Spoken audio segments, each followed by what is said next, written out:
కొంతమంది అంటూ ఉంటారు పెద్దవాళ్ళు, ఏదో చమత్కారంగా తీసుకోండి ఇవన్నీ కూడా, పోనీరా వెధవ మనసు, మరి అది ఉన్న కొద్దీ మనిషికి శాంతి బాధే కానీ ఏమీ ఉండదు, మనశ్శాంతి ఉండదు.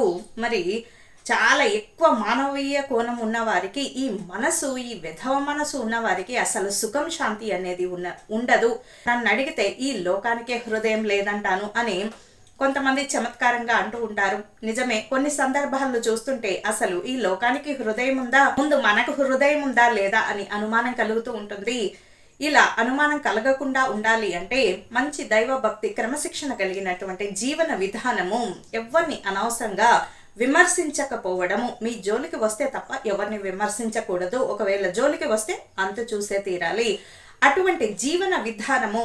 అలా అని ఎవరన్నా మీదకు వస్తే మరి వాళ్ళ కాళ్ళు పట్టుకోమని కాదు, ధీరత్వము ఉండాలి, శూరత్వము ఉండాలి.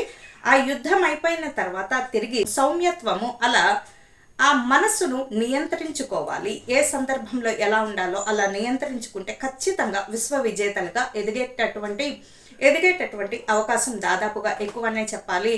ఏముందిలే, చెడే గెలుస్తుంది, మంచి ఎక్కడుంది ఈ లోకంలో, ఇలాంటి పిచ్చి మాటలు ఎవరైనా చెప్తే వారికి దూరంగా ఉంటే చాలా మంచిది.